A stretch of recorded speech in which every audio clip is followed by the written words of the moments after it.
It's November 21, 2022, Monday. Good morning. This is Clarence Setel Pabilio, and you are watching EEN Daily Newscast. For today's headlines, diverting learning mode of education in elementary grades. Last January 2021, when the first confirmed case of coronavirus in the United States, which started the outbreak, and up until now, there are still some active cases. With this, many aspects or sector of living have been affected all around the world. One of the factors that has been greatly affected is the education. The traditional style of learning that are all used to has changed instantly, and the use of online classes became the standard style of instruction. The problems arise amidst the pandemic in the field of education have resolved with the use of gadgets. Technology provides more options, flexible learning, and teaching on the teachers and students. Above all the levels in education, online-based education in elementary students was not easy. Here in the Philippines, many of the private schools has used online learning in the elementary grades. It became challenging because elementary is the foundation of education and they should be teaching it face-to-face. This is Jason Nicobi Fuentes speaking for teachers' method and strategies. The distinction between online and classroom classes extend beyond the medium itself. In a virtual learning environment, teachers present information, engage with students, and measure learning in very different ways. Because online education requires a greater independence, students must be able to learn at least some of the content where the lecturers are unavailable. Online classes draw a higher portion of students with a different style of or way of learning, including as students who learn in visual, audiolingual experience, and etc. The teacher must learn to integrate to more strategies and methods in online teaching that will engage all the diverse range of students. Since online classes are intended to impart the same knowledge and abilities as traditional programs, primary teachers frequently adopt the same instructional methods to the online classroom environment. In some cases, the only noticeable difference is the mode of delivery. In others, the technology fundamentally alters or enhances the learning process. This is Adescala Ardal Pinati speaking for students' adjustment in the diverting learning mode of elementary grades. According to Magsambol 2020, assert that there is a significant gap between those who can afford the necessary funds and those who cannot access the online learning environment. The DepEd slogan, "To No Child Left Behind," reflects their commitment to ensuring that the message of injustice is delivered by the public school system. However, unlike the economy, training cannot be suspended completely once. Teachers are implementing new policies like procedures and classroom arrangement in effort to stop the disease spread, and to other people creating completely new online curriculum for distance learning students. They are both compelled to act in this manner. Additionally, lacking adequate financial resources. The hardest part of teaching online is keeping pupils interested. To achieve this, their top priority need is for instructional technology like computers, tablets, document cameras, and other technology to enable teachers give demos and keep their pupils interested.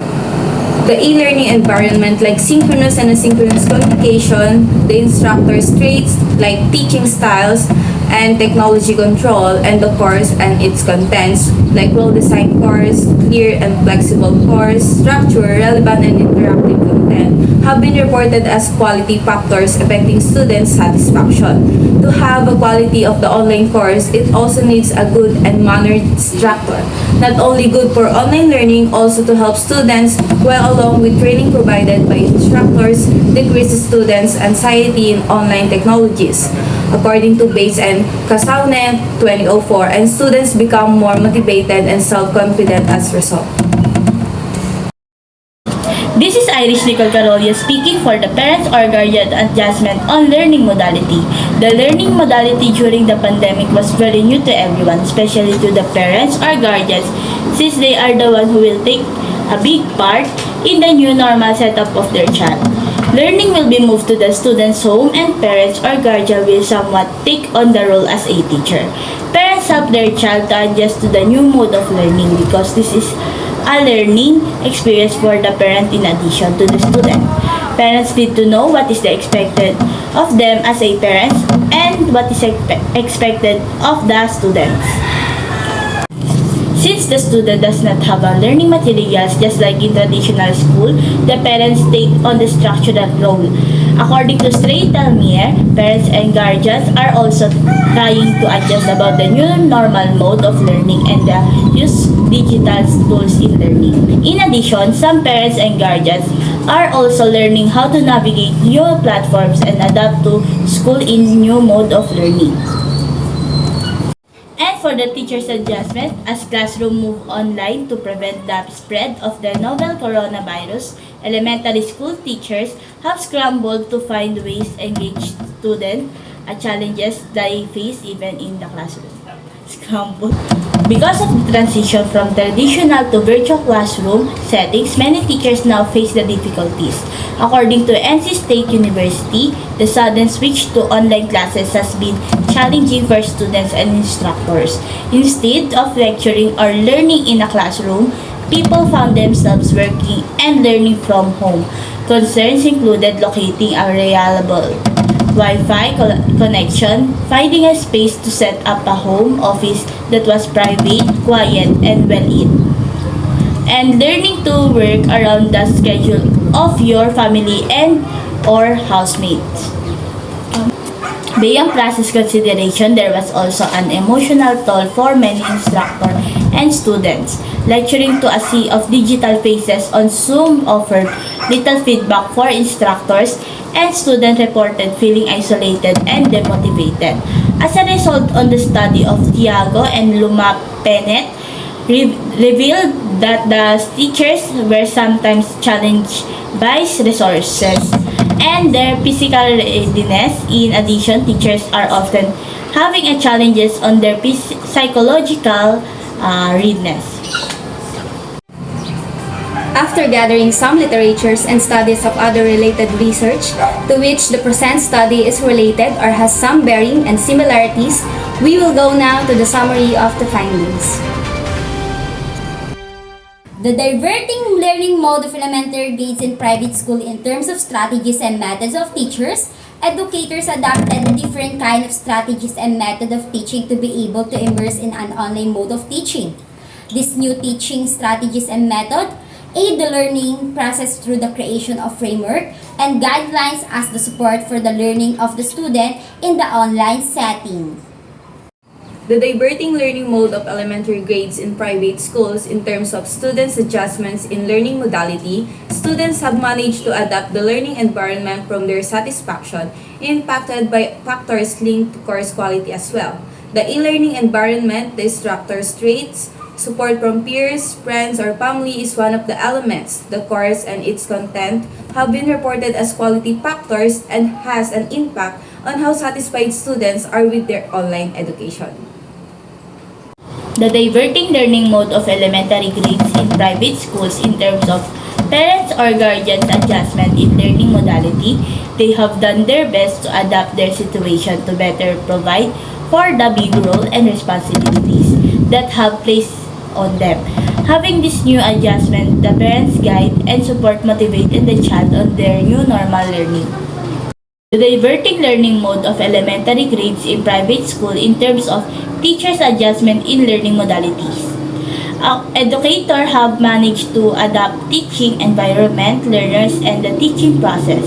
The use of technology supported the strategies and materials needed to have a successful new mode of learning.